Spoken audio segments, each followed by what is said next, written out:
Welcome to I've Seen Things. I'm Taja. This is Amy. Hi. And today is our special Halloween edition. We did not do one of these last year. I'm trying to do sound effects already. We did not do one of these last year. This is Herbert, our ghostly skeleton owl. Yes. And we thought we'd share some haunting stories. Yeah. Of workplaces and highways. Amy, take us away. Where's our first haunting today? Ooh. Aside from the couch. Yeah. It's coming from the pillows. Is there chains rattling? Ooh. I'm in my office at work. Just insert, for our listeners, insert the spooky, ominous sort of like... You want me to put a haunted track over? I can do that. We'll play that on a low grade in the background. Yeah, like every now and again, like a hoo hoo, hoo hoo. That's just Herbert. Yeah. and just like those classic spooky sounds, you know, just the wind comes on. The wind in the... Yeah. Sorry, we're filming this at the wrong time of day and... We should have filmed this at night, but we're busy. Unfortunately, we're busy. We've only got today to film. We're very busy and important. I will, before I say my story, just point out the gorgeous witches' hats that we are both wearing as well. Thanks to Taja. Purchasing. I love purple, so it's a purple witch's hat for me, and Taja's classic black is also very nice. Very it's on brand for me. Yes, yeah. And that colour is very on brand for you. My mum was actually really upset with me for getting that colour for you. I remember this. Yes, she was very upset. She said it was an insipid colour and it should be brighter. Amy is a very bright personality, and I said, Mum, it was this or black. Those were the colours they had. Maybe I could dye it. I'll get a packet of like a darker purple, like more of a spooky Halloween-y cut, you know. No, she wanted it to be like bright. Oh, like a bright purple. Like that's like a really shirt. Poppy bright colour. I wanted to matchy match, so I'm not overly Halloween-y, bar the hat. So, but that's okay. That's all right. I'm more Christmas orientated. Yeah. So. Amy's in charge of set decoration for Christmas. Yes. So yes, insert spooky music here and sounds and creepiness, and I hope you all enjoy this episode because it's going to be spooky. If only I could find a fog machine. I know. And then we can come out of the mist. Oh, how exciting. Okay, well this is, I did some, they're everywhere, spooky stories from workplaces anyway. So you can listen to our, we say good friends, we don't know them. Expanded Perspectives, we listen to. We don't actually know them, but I've been listening to them for years, and I introduced Amy. Yes. What, a year and a half ago? Yes. About a year and a half ago. Yeah. And now Amy has become a fan as well. They are brilliant. Cam and Kyle, we love you. Yeah. So special shout out to Expanded Perspectives because they do have some really great listener stories that get sent in. And I think that they were a little bit of our own sort of inspiration to get started because they're so chill about being podcasters and everything they do. And they do say, I think it was about midway that I was listening to them and they were talking about trying to get back to that whole round a campfire and telling stories. So it doesn't have to necessarily be spooky. It can be paranormal and it can be all this sort of stuff, but in a real relaxed way. But it's whoopsie doodle. My microphone is arguing with me today. Apologies. Yes. So I think that's kind of the inspiration for these particular things and looking across so many different stories and hearing so many different stories because I do listen to a lot of paranormal and or supernatural stuff. There seems to be a common theme with workplaces. So is it like there's a common theme with specific workplaces or just a common theme with all workplaces? It actually is probably not necessarily the workplaces. I'll take that word out, scrap that. It's actually the profession tends to be what the commonalities are with, not everything. There's some that are just really random and they're completely random jobs, but security guards, police people, ambos or ambulance officers. That was an Australianism right there. Ambos. Fireys as well. So any sort of frontline hospital anything to do with hospitals and hospital workers? I think hospitals and sort of funeral homes would be quite obvious. That's in obvious. regards to them. I know. But you're still, like, during the day it's bustling with life. Yep, and light. Lots of light. And then at night it's like a whole new... Yeah, there's a whole new feeling. A level of darkness and creepiness just generally in wards, because it's just, even with lots of equipment in that. Then there's janitors for those overseas, but like cleaners we call them here. What else? There was also like tradespeople. So anything night shift and tradespeople. So anyone doing any sort of trade in an empty building, because it's either not done yet or they're going to fix something for a show home, so it's not occupied. It never seems to be occupied. Yeah, I think that's the thing, is that the less living bodies are in a place, the more you sort of get that spiritual realm activity, or at least the feeling of it. Because I know, like, when I had to do the Saturday shifts of just data entry at one of my previous jobs, and it was only because it was sort of coming up to Christmas. It was really busy to get all the deliveries out before Christmas and everything. Yeah. We just had one person come in on a weekend. It was just one person. Mm-hmm. You were only in the office and you were filling out, but our office looked out to the street and to the warehouse. I thought you were going to say cemetery. No. To the cemetery. We were in a warehouse complex. So there was like 7 other warehouses in the same yard as us. But like you could look out onto where the trucks would come up, and then you had another window that looked out onto the interior of the warehouse where like the interior of the docks would be. So during the day, a normal work day, those doors would be up and trucks would be coming and going off those docks, and the forkies would be running around inside the warehouse. But on a Saturday when that wasn't happening, it was really creepy because the warehouse is creaking in the wind, and you know, there's no thank you. I'd be constantly checking. I wouldn't be checking the street side, which is the obvious danger point of someone walking up. I was checking the warehouse side where there shouldn't be anybody walking up. I was constantly like, what was that? I think that's probably the next one after all the things that I just mentioned is office. So office workers, like maybe everyone's gone home for the day, you're the last one, you've decided to work maybe a couple of hours after everyone's left, shit goes down. Or people have come in, you know, there's day shift and night shift, so they're just doing a swap. And of course it just seems to be that things arc up. There's chairs moving by themselves, there's files being pulled out and things being pulled out of the files, and there's no one there, and they're looking at it normally just visually, like they just happen to go to the toilet, or they just hear a noise and they go and investigate. Or don't do that. That's the fastest way you die in a haunted film. Yeah, but always be the last girl, if I can just the last anybody. Yeah, just if you can. Or it's through CCTV. So they've got cameras, and it might be the security, or you can see security footage somewhere being just constantly recorded, and you're looking at something black and white. They don't tend to have colour, and it's always that classic where you just see this weird, like, blackish sort of entity type thing, or it's nothing and it's just, you know, making it fuzzy. Or the like really bright lights, like the bright lights. Sort of move around on screen. Personal note, never quite sure if I actually believe the orb one. Sometimes I think that's just like a speck of dust being reflected on the... Ooh. Trying hard not to do that again.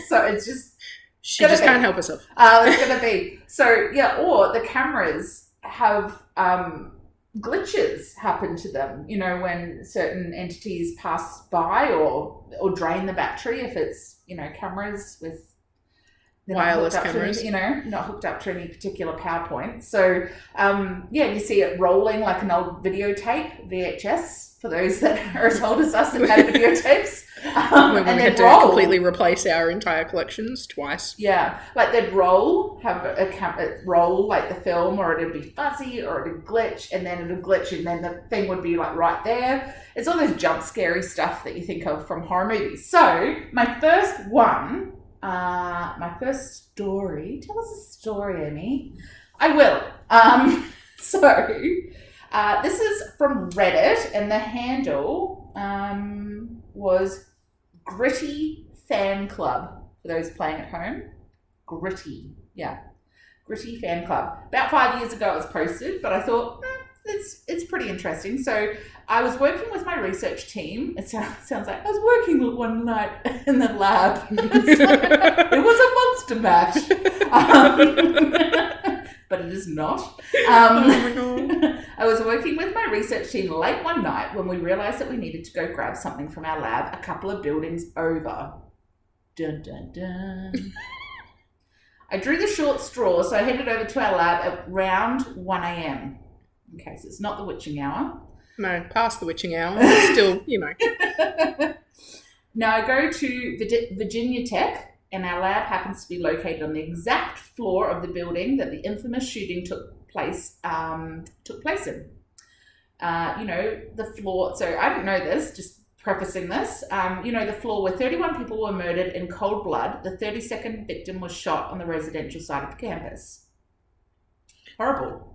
On a different note, America, what is wrong with you all? Get your guns under control. Yeah, like what was, yeah. Ugh. So I tried not to think about this as I went into the lab. So this person is by themselves to get our missing equipment. I had eerie vibes the whole time, but I wasn't completely spooked until the door of the lab closed unexpectedly. I tried to turn the handle, but it wouldn't budge. As soon as I realized I was trapped and had that, oh shit moment, the lights cut out. Frantically, I called the rest of my team for help on my phone. When I hung up, I felt a finger touch my lips in the shh hand gesture. I had never been more scared in my life. It felt like I was reliving someone hiding from the shooter in our small lab space. My team arrived a couple of minutes later and the door opened without issue. I must have looked insane to them because everything stopped a few moments before they entered the building. I made them live text me the entire time. I never went into the Norris building alone again, and never ever after 10 p.m. I wonder which one of the victims was trying to keep me safe that night. That is creepy and really sweet. Yes, there's levels to it. Yes. I know. It's creepy because you can't see, but at the same time, clearly they're trying to keep you safe because they're shh, we don't want to be found. Yeah. So yeah, that's both terrifying and really quite nice. It was, yeah. Whatever that ghosty, I'm going to assume a ghosty, was doing was nice, but it had all the classic, the lights turn off, the door shuts and you can't get it out.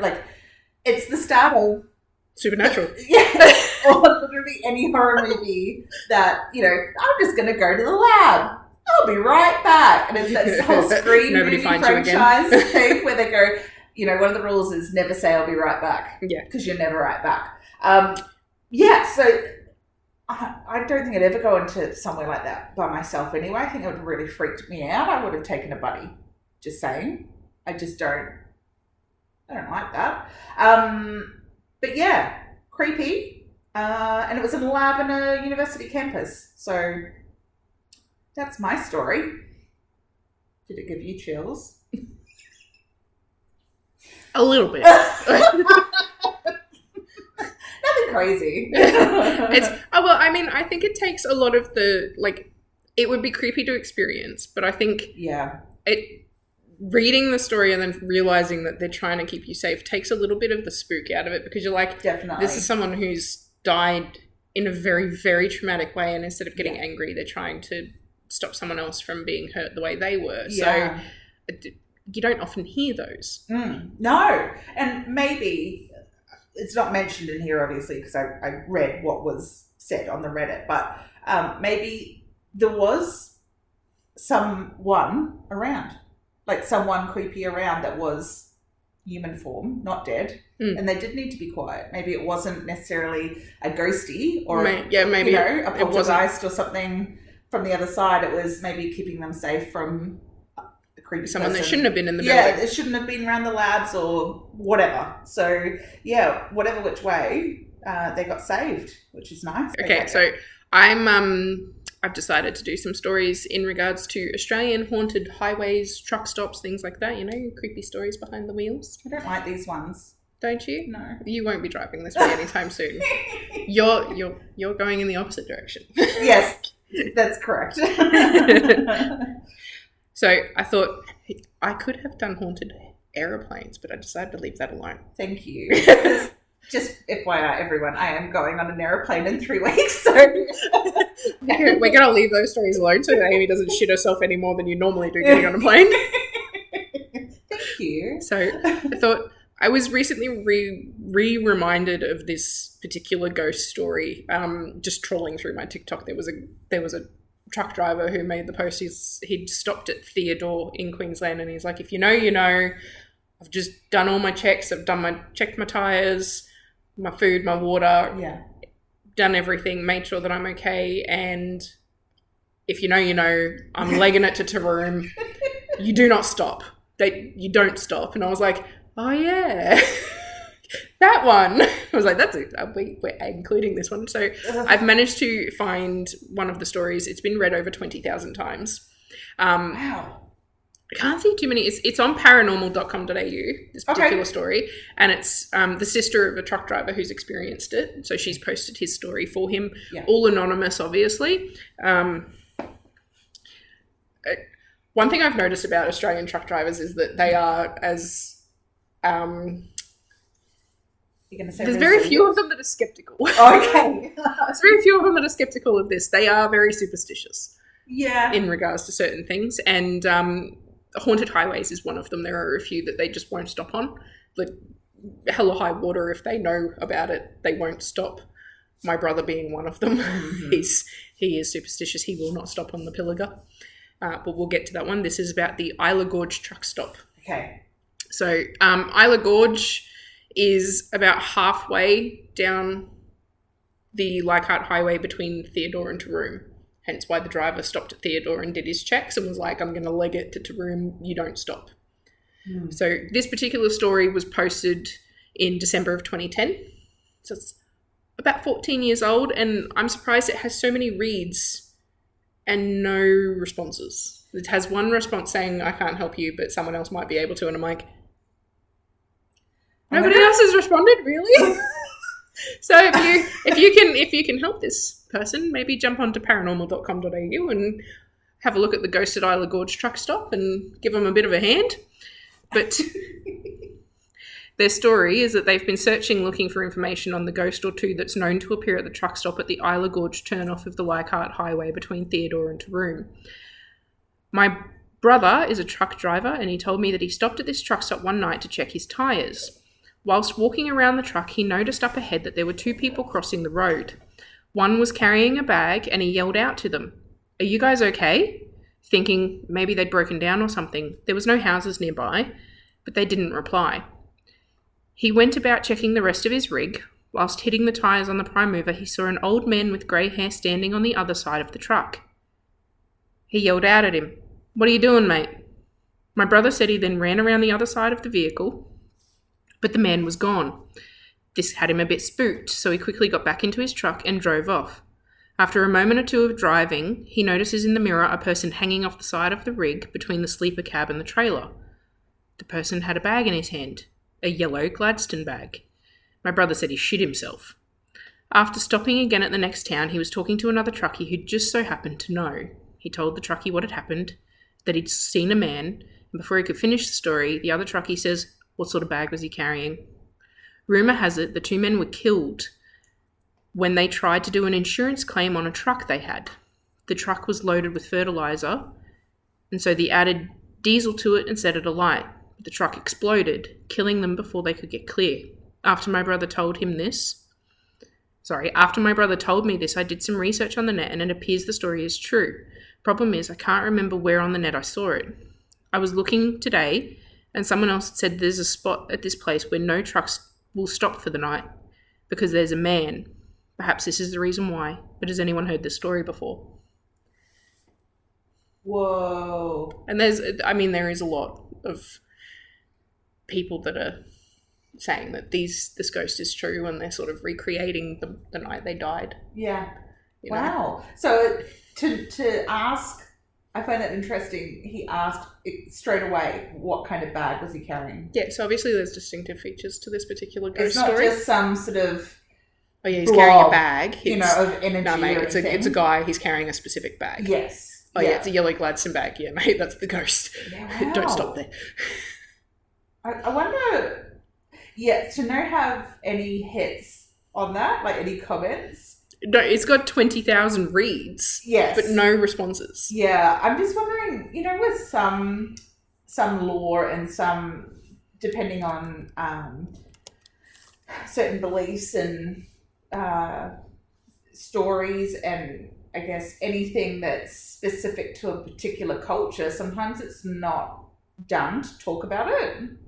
I'm not sure if this applies to anything Australian as such. I'm not sure, but whether it's something almost like a chain letter type thing, like if you don't forward this on, something bad will happen to you. Or if you talk about the man with the yellow Gladstone bag, or upset it or let it into your vehicle and give it a ride or whatever, something bad happens, and so no one wants to talk about it. Yeah, I would sort of say that. I think that it's more regards that the truckies talk amongst themselves. Yeah. And so it's more a case of like if you talk to a truckie about it, he'll talk to you about it. Just to warn you away maybe, or give you a little bit more context as to why it's a bad idea to stop there. Yeah. But I don't think that they're looking for this stuff on the net. I think they're talking to each other. Because I don't mean to be mean, but every truckie I've ever met is worse than a fishwife. They talk and talk and talk. You have said this before. This is meant to be mentioned before.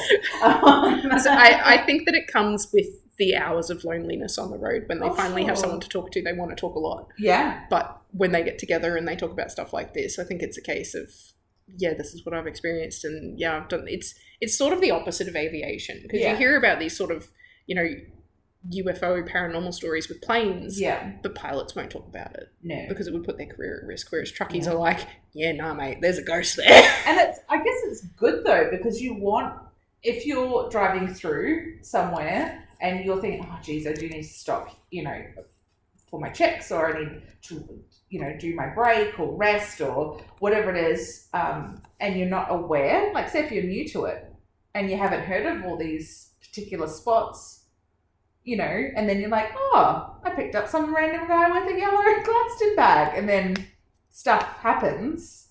It's probably good they all talk to each other and fill each other in on. Yeah, because he'll never stop there again. Like, don't do it. Don't, like, it's just not done. And that there's a reason we don't do it. Storytelling is handy. Yeah. Yeah. Ooh, I think that would be confusing, especially if the entity is looking more lifelike. Well, he couldn't tell the difference. Than what you'd think of a spirit being. Yes and no. Because I think it also depends on sort of how they come across. Maybe they didn't realise that they died. Maybe True. So to them they come across more solid and sort of corporeal than more animated than the one in the your story that you read, is because that person, maybe they realise that they're dead, so they're happy in the spirit realm because nothing can really hurt them anymore. Whereas this one's like, well, I gotta blow this truck up so I can get my insurance payout. Like he's still in that moment. It's like a time loop. Yeah. Yeah. Of just being stuck in that previous moments before you actually died. Yeah. And reliving it. Which, whether or not they're aware of that, I don't know. But well, I mean, it's not like we can ask them. Yeah. Yeah. I suppose we could, but then we'd have to go there, and are you gonna do that? No. I don't want to be creeped out. Why are we here? Let's have some fun. Hey Herbert, let's have some fun. Get a spirit box and the old. I don't want to say the name of the board. No, I do not work with those boards. It's just a no. Anyway, we all know what we mean. You can get them from toy stores, which is frightening. Anyway, it is not a toy. It's not a toy. I just got really serious. I was like, it's not a toy. It's not a toy. Yes. So my second, look, there's so many. I might do this. This was anonymous And yeah, it's not as long as the other one, but it I guess raises questions about what, if you get a group of people together that are at work, that have varying degrees of belief in this particular stuff, somehow then you'll unite. It seems to be, once you've all seen the same thing. So, starts off. I've shared a lot of paranormal stories on here about my time at summer camp and the ghosts associated with those. This one is more recent. Last year, I worked overnight shifts at a homeless shelter. This one was a little isolated and it had some really tall, creepy trees around it. I'd been working at the shelter for a few months and nothing creepy had happened until one night I was looking at the security cameras and something caught my eye in the camera facing the back outside. I caught the last few seconds of something dashing off camera. It was big and lanky and its proportions were wrong. Long arms, long legs, small torso, large head and ears. We were supposed to do property checks every hour and go out and go around the grounds and check. No one did them. Our boss the next morning didn't ask questions. The staff replacing us didn't ask questions. This would happen every so often. Someone would see or hear something. Some of my co-workers won't do the property checks at all and would have another person do it, or they would do it together. They never ever talked about it. So, homeless shelter, that wasn't summer camp, but they had done time at summer camps. That's that thing that I was talking about at the start with security cameras and seeing weird glitches or seeing something that you're like, well, that's not a deer. That's its whole look. Not a deer is a whole different phenomenon. A whole thing. It's a whole thing. We do not have deer in Australia except in specific sort of farming situations. Yes. They're imported and carefully controlled. Yeah, but or maybe a zoo at a pinch. I don't know. Yeah, but we don't have deer. We don't have not a deer because of that. Yeah. But that is a whole topic in itself. Not deer. We won't cover that here. It's fine. Maybe on Random Rambles at some point, but not here. Not here. Maybe we'll have another podcast that is just paranormal stuff. Well, maybe. Just watch Amy get creeped out every time I talk about something. I just end up in a ball. Just a screen poster with eyes. So clearly, as new staff have come on, no one talks about it. They've all seen it. Yep. At various times. So it sounds to me, just reading that, and that it doesn't happen regularly, but it happens enough that everyone knows but will not acknowledge. We don't want to talk about it. Creeps us out, and no one's going by themselves outside to do the hourly property checks like you meant to, and no one seems to care that they're not being done. Like no one's asking about it. We're just, did you do those? Shut the fuck up. Yeah, let's not talk about it. We're going to tick them off and leave it alone. I mean, they did say some of them will do it in pairs. Even so, if you're seeing stuff that's odd proportions, I mean, long legs, small torso, long arms, large head and ears. I mean, it could be a skinwalker. That's what sprung to mind with me. Describe that again. Okay, I'll say it again. Long arms, long legs, small torso, large head and ears. It's not Chupacabra, is it? Well, I mean, it could be a rake, Yeah, but the rake doesn't have ears. That's true. Could be That's another creature I never want to come face to face with. The rake is creepy and terrifying, and I never want to have to face one in my life. It's not okay. It's not okay. It's not okay. Everyone, it's not okay. The rake. Ooh. I'm not sure what's more terrifying, the rake or black-eyed children. If they were together. I don't know. We're creeping ourselves out. We're just sitting there going, so yes, it's it could be a number of things, but considering they didn't mention anything about like hair, because I was like, maybe it could be Bigfoot, at a pinch, but they didn't say anything about hair. Maybe it was Bigfoot with alopecia. Oh. Well, yeah. The Easter Bunny with alopecia.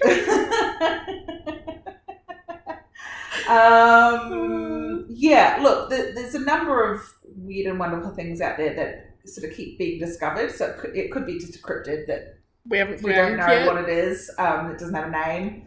But yeah, if they've all seen it, it's definitely hanging out in that area to keep re-seeing it over Yeah, and over they've all again. just decided they don't want to see it again. No, and I don't know how you're coming up sort of against something like that. I'm not sure what you do. Like, Well, it wasn't particularly violent though, was it? no, it's just walking around. Like there were more about like By the sounds of it, you treat it like you do any other wild animal, back away slowly.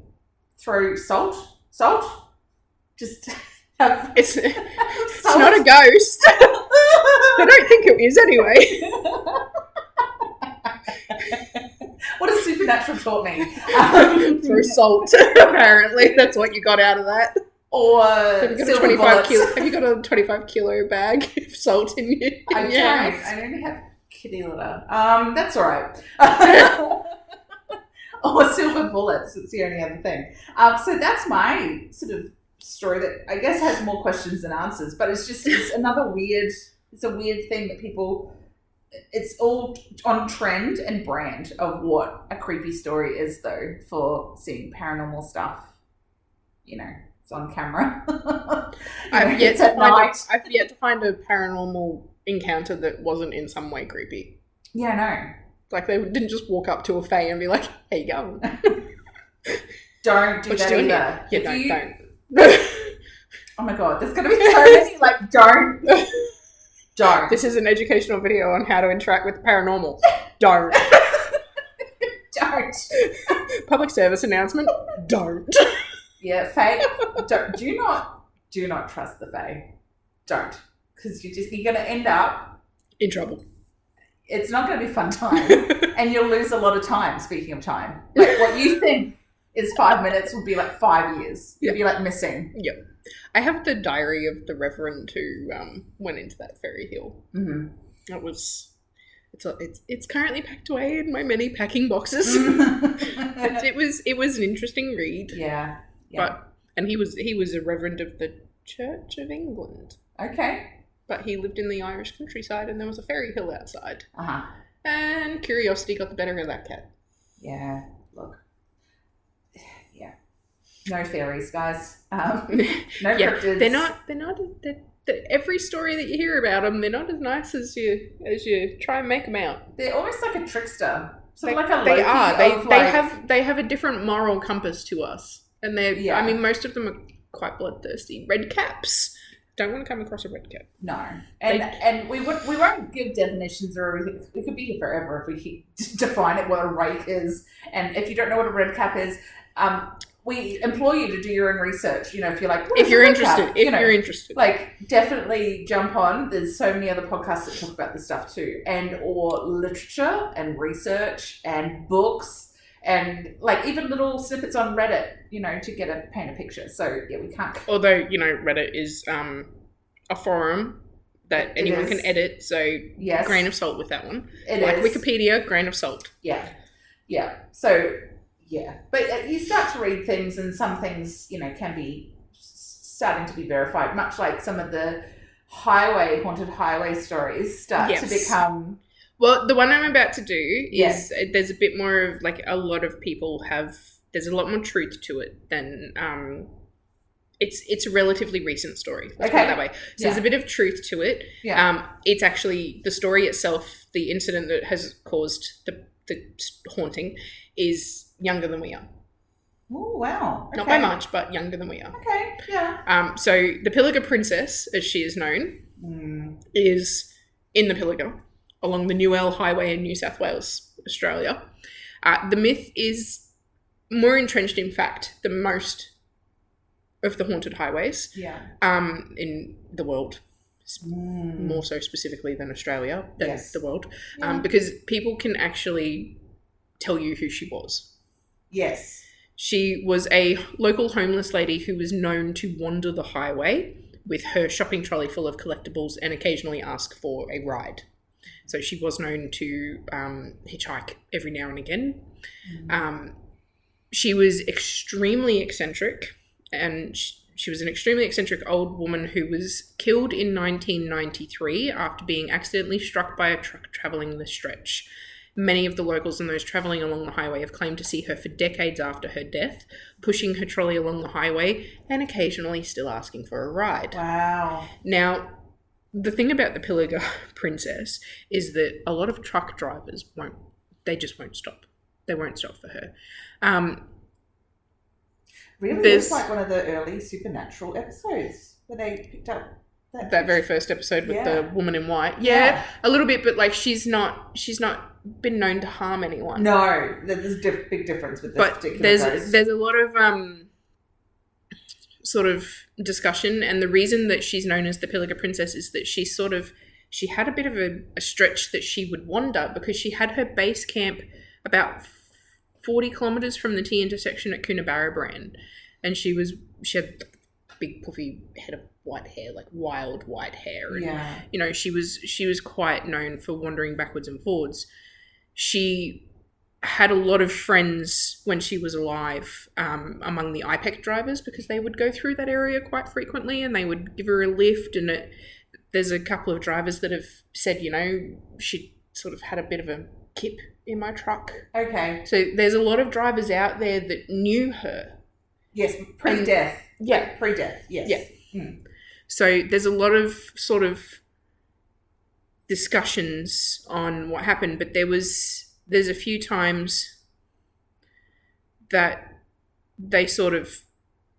she was known for hanging around at the truck stops to get a lift back to her base camp if she'd wandered into town and didn't have a trolley with. And so they'd say that instead of sort of knocking on the door, she'd just try and open the door. Oh. And so there's a lot of driver safety out there. If you're at your truck stop, they lock their doors and they have this special safety stuff and all, run the seat belts through the door handles if they can, just as an extra measure if they somehow get past the lockjacked. first bit. Yeah. Mm-hmm. So there's all of that stuff, and they said there's a lot of these stories where truck drivers are having someone try and get into the truck on those stops still, but she's not there anymore. Right. That, they all of those sorts of things. So a lot of the trucks that would stop through there just won't anymore. Okay. As while she's not there, there's also stories of yowies in the area. Oh. Which yowie would sort of be the closest thing to an Australian Bigfoot, wouldn't it? Yes. Kind of. They're not really the same thing, but it would be the closest comparison I can make.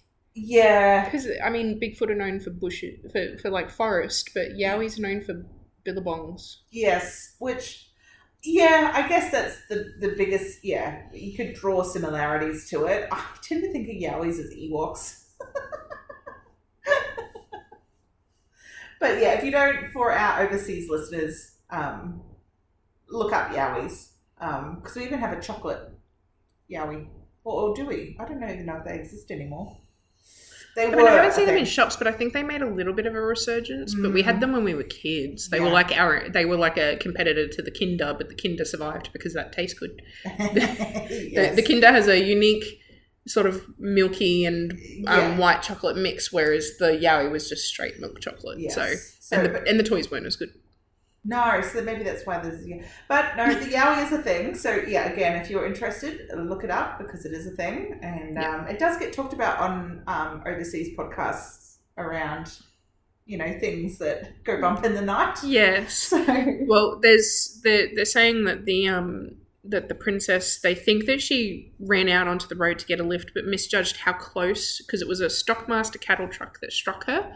Oh. And they're saying that she ran out in front of the southbounder, waving her arms for the northbounder, where her camp was at the bottom of a hill at the creek. Either way, the semi would have been flat out to keep his revs up to be able to get up the hill on the other side. And it is very dark along the stretch of the Pilliga because it's not populated. So they won't waste money and time, resources running too many lights out that way. Yeah.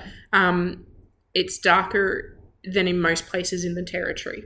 Oh, wow. Is it, so being a highway, I'm assuming it's still concreted highway, or is it still bitumen highway. Okay, all right. I just wasn't sure whether that meaning like just, it's not great. It's not great highway. Okay. Because it's it's something New South Wales. I know we like to have a go at the Bruce Highway, and I know in our last episode I did have a go at the Bruce Highway. I'm just saying that the Pilliga can, in some stretches, and certain stretches of the New South Wales, is worse. Yeah, like, they have signs up saying deformed road, and you're like, what fucking road? Because it's gone. There's nothing there. Okay. Yeah, right. It's horrendous. So yeah, but if they're going flat out to get back up the hill, then it's safe enough for them to do that, because they won't do it if the road's deformed. Yeah, okay. So it'll be a proper bitumen road through that area. Yeah. So, but yeah, that's the Pilliga. She the Pilliga Princess, and she is very much based in fact. Mm. And I know that it's one stretch of of highway in Queensland that my brother just won't go down. Makes sense. I mean, she doesn't. From the story, she doesn't sound violent. No. Or any poltergeisty business happening. I think it sounds like she's reliving what she did in life. That's just what it sounds like. Yeah. The little, jiggling of the doors and seeing her on stretches of the highway with her trolley as she would have done when she was alive. Yeah. So maybe it's just blueprints of that over and over again. And I think for truck drivers, it's more a case of just not wanting to invite misfortune, because there's so many stories of she's friendly now, yes, but when she gets in, is she going to stay that way? Yeah, that sort of thing. So I think it's a bit like that. It's like you're always told, don't pick up a hitchhiker, and they're like, don't pick up one that's dead either. No. Well, it's almost going to like vampire law and stuff, like let us in, and they've got to be invited in. Just don't let them in. If anything needs to be invited in, you don't want it coming in. Yeah, because they're like you say, misfortune, and no one knows the next bit of that story. So you hear of things trying to get in, like. There was going back to my least favorite. Okay. There has actually been a story on the Black Eyed Peas where a family let them in, and it didn't end well. They. No. So, but that's one documented one that you know of. Yeah, Cam and Carl told us about it. Yeah, okay. So that's right. I do remember that. We locked it out, guys. It's just. Yeah. We're clearly fans of this sort of stuff, but at the same time, like, we don't want to encounter it ourselves. No, and like a lot of the time, we were talking about this before we started recording. That some episodes with. Whether it be there was one that I sent you the other day, one of their older ones that I was listening to again, and I sent it to you, and I'm like, no. This is not okay. It's freaking me out, man. And we listen, like, at the start of the day when it's bright, like... I've got the whole day's worth of work to sort of take my mind off of what I've heard.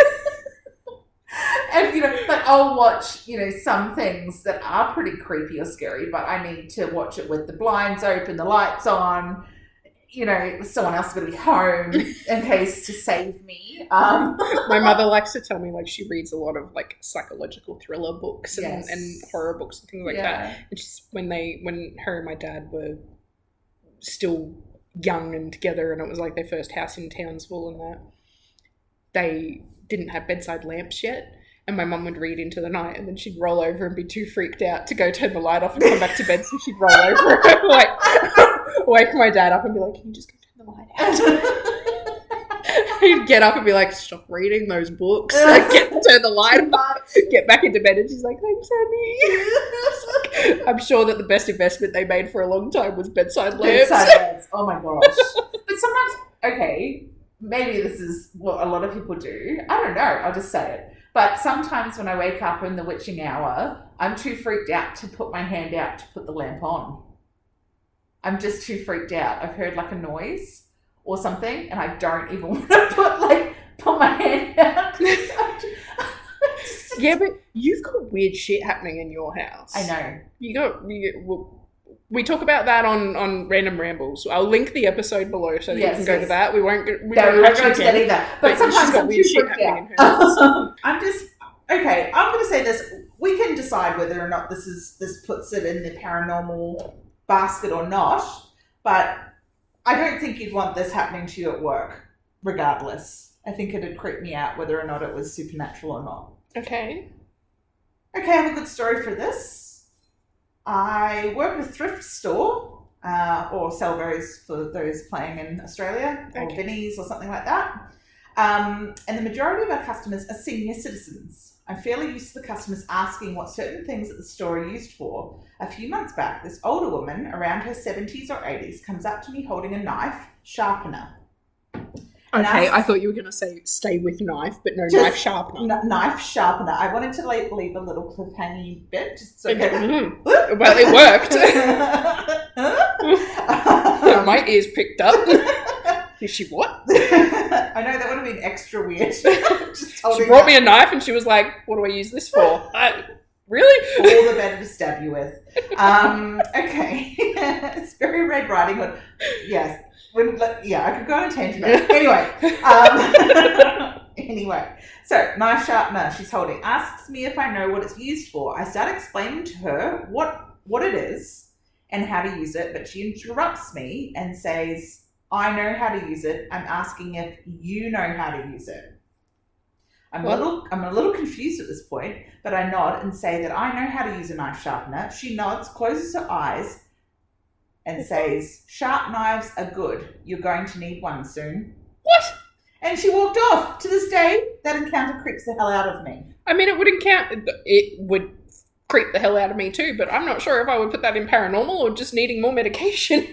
I'm not, it's just, see again. Were you threatening me or were you trying to tell me the future? Like, are you coming back? Is there a follow-up on that post? There is no follow-up. That she didn't need the knife?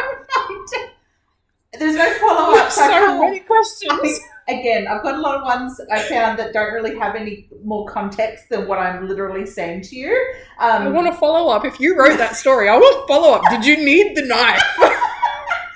It's just... Why? Sharp knives are good. You're going to need one soon. I mean, yeah. But that could be in any context. Like, you're going to need one to cook your dinner. Yes. Or you're going to need one to defend yourself from some psycho getting in your house. Like, what? Where are we going with this? Well, I'm just wondering whether it was maybe, psychic or a medium that had something just flash to her. I mean, she's in her 70s or 80s, so, Yeah, but that's what I mean. We don't know if she means, like, you're going to have a really tough piece of lamb tonight. This should have been a little mutton. Soaring through. Yeah, or like a really thick pumpkin to carve. I know. Or some psycho getting into your house. Where are you supposed to go with that? I don't. Like I said, it is what it is, the story, but I wanted to kind of keep it in because it could have been some weird entity that just had a weird conversation with her and she didn't realize it wasn't a person of the living. Maybe it was someone that had passed. Maybe it was just a possessed old lady. Could have been a possessed old lady. And the ghost was like, no, I freaked her out too much. I'm not going to go after her now. Or the demon or whatever it was like, get a knife. Because we're going to fight. She nods. The lady nods, closes her eyes. And then says, sharp knives are good. I mean, you're going to need one soon. I mean, maybe people do close their eyes every now and again, but I mean, to close your eyes the whole time and say that to someone, it almost is like a seer, like seeing something, but she didn't divulge any more about whether she needed a knife to cut lamb or to defend herself. If the old lady was wandering off, I would have been like, excuse me, come back here. I have questions. Where are you going?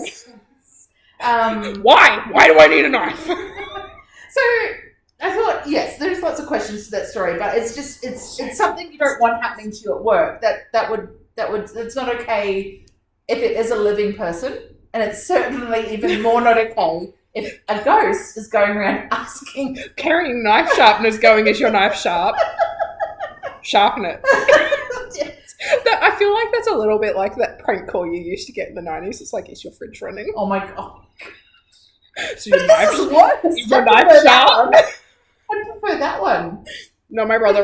We didn't get a lot of prank calls here because my brother always answered the phone and he always freaked him out because they never even got the chance to be like, is your fridge running? He was just like, Logan City Morgue, you kill him, we grill him. Who would you like done today? Oh my gosh. See? Very Halloween-y. Very good. Or, what was the other one he did? Very good. Logan City Morgue, you stab him, we slab him. Who can we get started for you?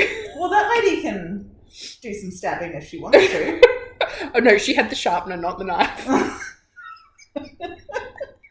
She could do some clubbing. Oh my god. I don't know. Unless, thrift stores or salvos or whatever you want to call them would have a lot of clothes from the dead that have recently been passed on. So not that I'm saying that they've got people that have had clothing on them and they've, anyway. It's a little bit ghost whisperer. Yeah, like it's like a possession of that or a linkage to that particular like bit of clothing, object, the whatever. So weird thing to get attached to though. Yeah, but Melinda Gordon did. Son of a bitch. Son of a bitch. Melinda Gordon. Was that where I was at? Sorry, our camera died. Melinda Gordon taught us that they were attached to people more than objects, but I suppose there would be exceptions to everything. I'm just not sure if it would be a knife sharpener. I think it was just a crazy old lady.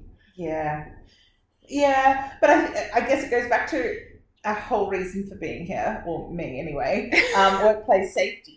That don't let crazy ladies have knives. That's frightening. To I mean, she sounds like she gets this sort of stuff a lot.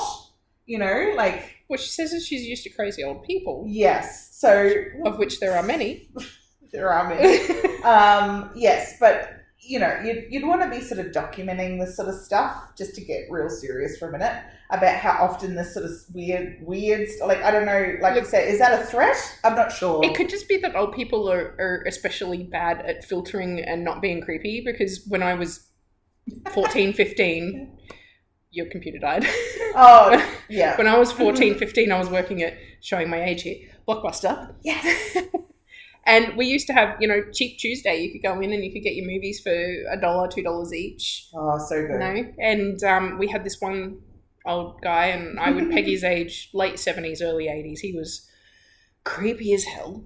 He would go to the porno section. Oh, I knew that you were going to say. And he would get all 7 of his allowed movies, because there's a renting cap. Yeah. And they would all be pornos, but then he would bring them up to the front counter and ask people, do you think this is a good one to watch? And I remember being like 14 and a half, and he'd walk up to me and be like, here's Debbie Does Dallas. Do you think this is a good one to watch? And I just looked him in the eye and went, do you think it's appropriate to be asking me? Yeah. So we always gave the new person those DVDs to check back in because they were always suspiciously sticky. Yes. I had he handed them in a bag. Yeah. And the bag went behind the counter, and we went, newbie gets to do that one because we've all had to run that gauntlet. It's all right. We gave them gloves. It was still suspiciously sticky. Everything went into the cleaner. We often threw those cases away. Yeah, we were the same. I worked at Civic Video. It doesn't exist anymore, so I can say it. But yes, I also had the same sort of thing, and quite young too. It also doesn't matter if you're young or old. It's still not appropriate to say something. No, it's not appropriate. But I just think that they lose that ability to filter that. Yeah. So that's my little confusing story that everyone will have probably more questions about. Well, this one is apparently a bit of a spooky hotspot. Okay. Lemon Tree Passage Road in New South Wales. Sounds really nice. It does, doesn't it? Lemon Tree Road. It does. However, it's apparently quite the subject of local legend. It's a suburb of Port Stephens. Lemon Tree Passage is a suburb of Port Stephens, and this is the road that runs through it. The myth goes that if you speed down this stretch of road surrounded by wood, you will have a run-in with a ghost or experience some other version of a supernatural occurrence. Okay.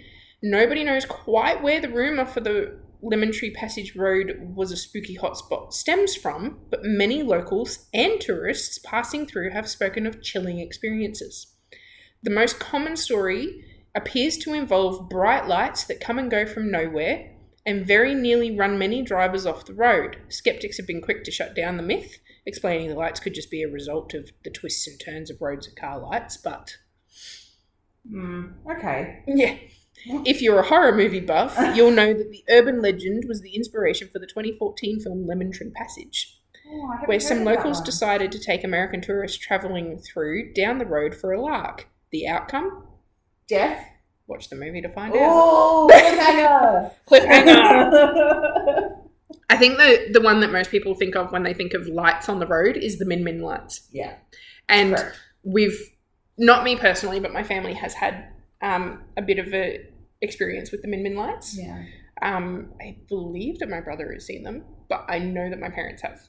Okay. And they actually stopped on the passage on the side, and they were one of the rest stops there, and they stopped, took some photos, had some Sure. Tea, a bit of a driving break. Yeah. And my dad took some photos, and there is some weirdness in those photos. Yeah.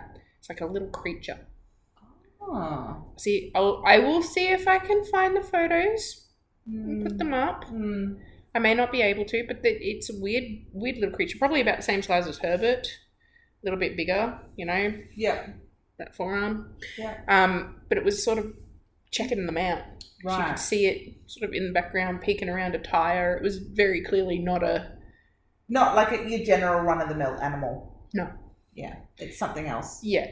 So, and I mean, a lot of people, the Min Min lights are quite famous in Australia. They're large glowing balls of lights that sort of float above the ground along the stretch of road through it's sort of between South Australia and New South Wales. Mm-hmm. Big stretch of road there. It's been occurring for decades now. Yeah, I can't remember a time that it wasn't talked about. Yeah. I mean, I know we're not that old, but like no, but like of our they're saying that it was sort of like the 1960s or 70s that it started. Yeah. The heaviest period was just before the 1990s. Okay. But encounters have been slowly sort of it's either increasing. Decreasing. Oh, decreasing. And I'm not sure if maybe it's just people aren't talking about it as much, or if there's just something that's moving on. Maybe it's like people are more accepting of some things just as what they are. Yeah, because they're known to sort of come at the car. Like sort of almost like they're chasing each other and playing chicken with the oncoming traffic. Yeah. But it is a well-known enough phenomenon that scientists have actually gone out to study it and try and disprove any supernatural theories. And they're saying, photofluorescence and gases and all of that sort of stuff. Sure. But where is the gas coming from? Yeah. I wonder if Mythbusters have been out there. I have no idea. I don't Random think so. question, I know, guys, but they're always trying to disprove stuff. Yes, they are.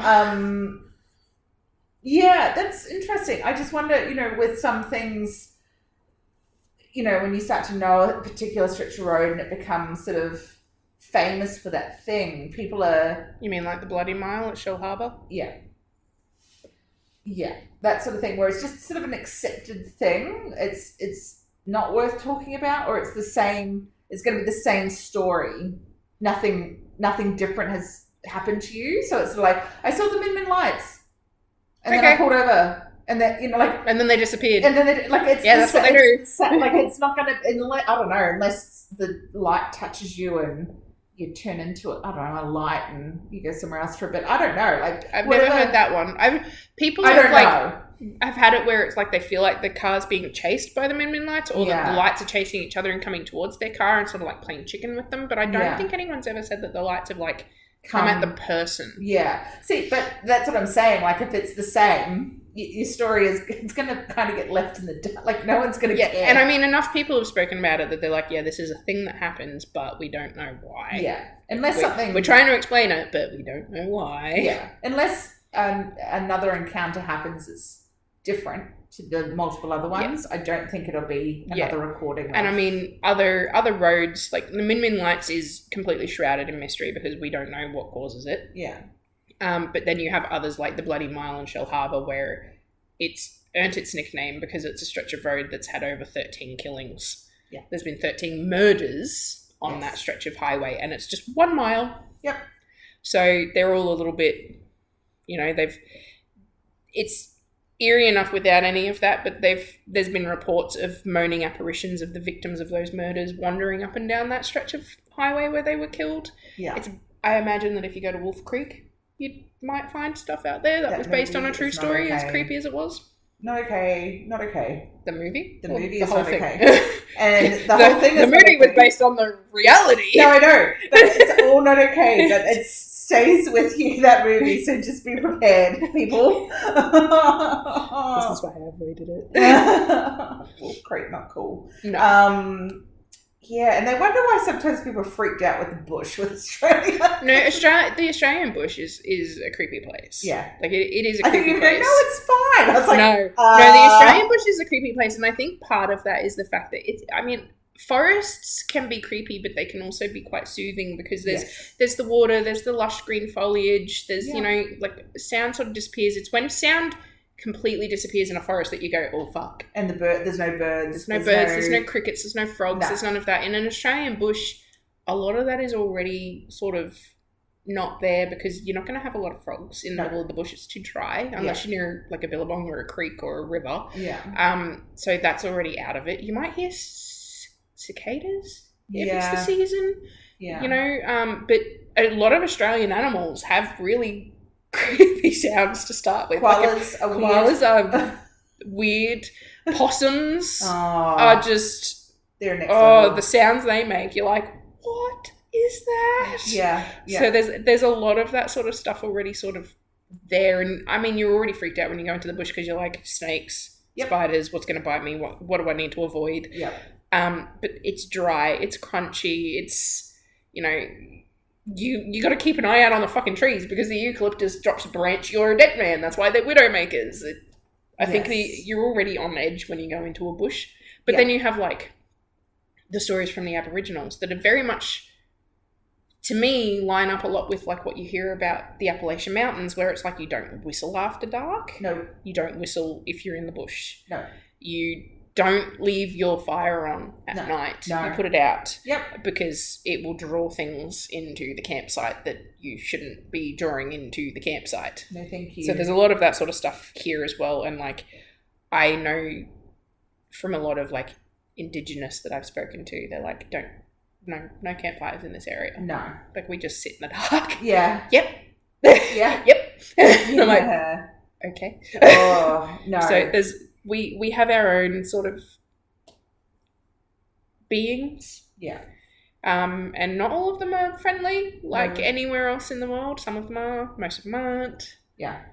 Bunyips being one of them. Bunyips terrify me. Yeah, a lot of things terrify me, to be honest. With this sort of stuff, but I'm still so into it.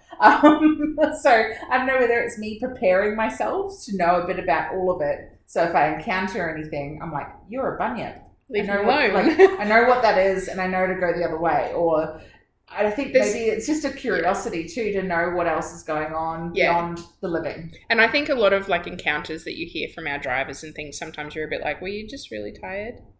Like, is that why you saw what you did? But it's a little bit harder to do that in Australia sometimes because you're like, we have really freaky animals sometimes that make really freaky noises. And while I completely agree that you've encountered something, was it a koala? Yeah. Have you heard a wombat? Like, people that do the whole, like, there was this thing moving on the road and then the car flipped. That was probably a wombat. Yeah. Because their backs are designed to crush prey against the roof of their burrow. Oh, yeah. So they have been known to flip cars. They're like a ramp. And they walk away. Yeah. They walk away, you're hanging upside down in your car on the side of an outback highway going, the fuck just happened? Like, you could knock on their back. Like, it's that hard. Like... You could stand on them. Yeah. And they'd just be like, get off! Yeah, like that. They look cuddly, snuggly things, but, yeah, they're tough as all I mean, they kind of are and they kind of aren't.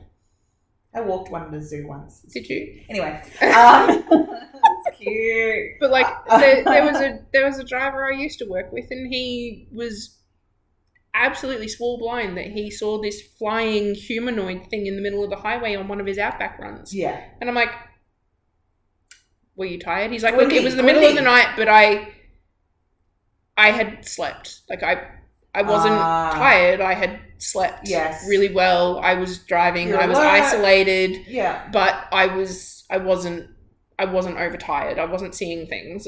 This is what's happened. And I was like, and it was very much like a descriptor of sort of Mothman, but not quite the same. Yeah. And I was like, well, that's creepy. But he was adamant. Harbingers of not good things, generally, Mothman. Generally, but I mean, he's fine. Yeah, he's fine. He's fine. He was even overseas when that explosion happened in China. Oh, okay. And survived that. Yeah. sometimes, it's generally around big events, big things that are going to happen. So yeah, maybe it was, I don't know. But why he saw it, no one else saw it. It was the middle of the night, in the middle of the road. And I mean, what he described to me sounded a lot like a Mothman, but he didn't think that it was a Mothman. He thought it was something else. DeWindy? He said it was quite large. Or I'm picturing from Harry Potter, the Dementors. No, it had wings. Oh, it had wings. Okay. Different again then. Yes. Oh, geez, it could have been anything. Pterodactyl. Yeah.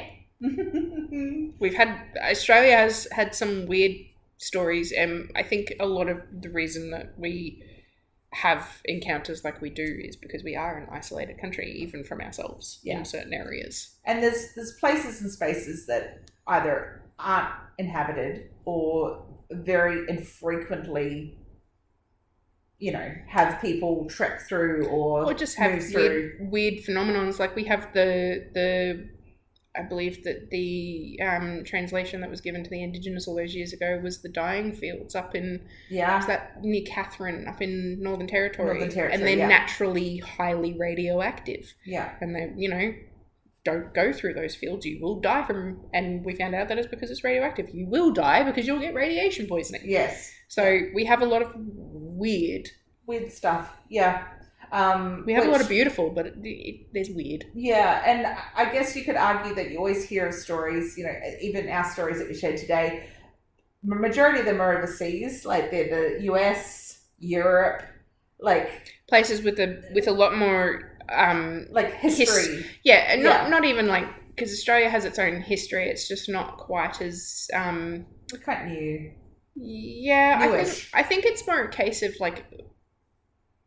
In the cases of like Europe and that, they were heavily populated areas and then they were fought over. Yeah. So there's a lot of sort of strife and trauma and people in those areas. Whereas we're finding that, the Indigenous in Australia were here for a lot longer than people want to admit. Yes. And that Australia was a lot more broken up than they like to talk about because it wasn't one tribe, that it was multiple. Yeah. They had trade routes and walking routes and all of that sort of stuff, and they worked with each other, but they saw no need to build the way that Europeans did. And so that history is just as vibrant, it's just not as documented. Yeah, exactly. So we do have a lot. I guess the spotlight's not been on us as much. I know that there's little...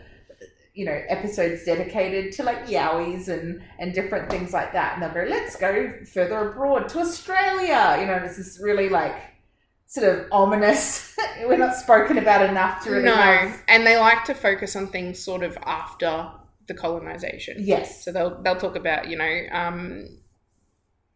Port Douglas and Port Macquarie and sort of, the escaped convicts that they think are still haunting certain areas and stuff like that, whereas there's a lot more to the country than Absolutely. Just that. Yes. So there's so much more we could say about all sorts of paranormal, spooky workplaces, things you don't really want to encounter, but this is our Halloween episode. This is it. And we hope you all have a wonderful Halloween. Ooh. And if you do want to hear about some more spookiness, maybe not workplace stories, but a little bit more spookiness, we will be also doing a Halloween special on our Random Rambles podcast. So you are more than welcome to join us there. But otherwise, have a good day and we will catch you on the flip side. Bye.